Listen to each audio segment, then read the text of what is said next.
ناظرین، تلنگانہ سے تعلق رکھنے والے کانگریس کے رکن پارلیمنٹ اتم کمار ریڈی نے واضح کیا ہے کہ سوشل میڈیا پر بعض افراد کی جانب سے ان کے بھارتیہ راشٹر سمیتی میں شامل ہونے کی جھوٹی افواہ پھیلائی جا رہی ہے۔ انہوں نے کانگریس پارٹی میں اہم عہدے پر فائز قائد کے تعلق سے اس طرح کی افواہیں پھیلانے پر شدید برہمی کا اظہار کیا۔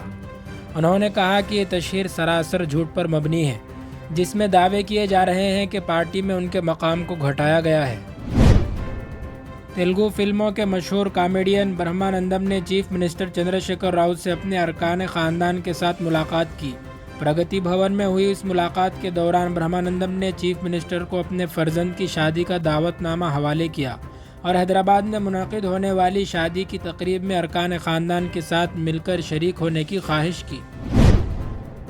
تلنگانہ میں آئندہ 3 دنوں تک بارش ہونے کا امکان ہے۔ سلسلے میں حیدرآباد کے محکمہ موسمیات نے کہا ہے کہ ریاست میں اگلے 3 دنوں تک ہلکی سے درمیانی بارش کا امکان ہے۔ پیش قیاسی میں کہا گیا ہے کہ اتوار سے پیر کی صبح تک کئی اضلاع میں ہلکی اور درمیانی بارش ہوگی۔ پیر سے منگل کی صبح تک کئی اضلاع میں موسلا دھار بارش کے امکانات ہیں۔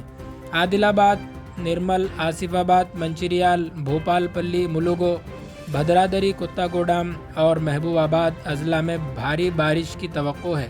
اس سلسلے میں یلو الرٹ جاری کر دیا گیا ہے۔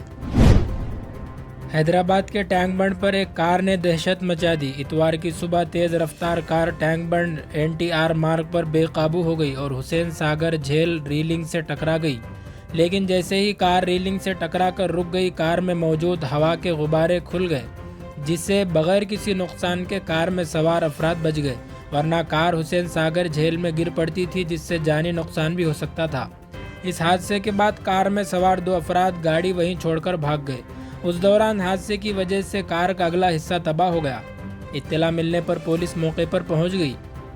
کار کو کرین کی مدد سے وہاں سے منتقل کیا گیا۔ حادثے کی وجہ تیز رفتاری بتائی جا رہی ہے۔ شبہ ہے کہ کار میں سوار افراد شراب کے نشے میں تھے۔ مقدمہ درج کر لیا گیا ہے اور تفتیش جاری ہے۔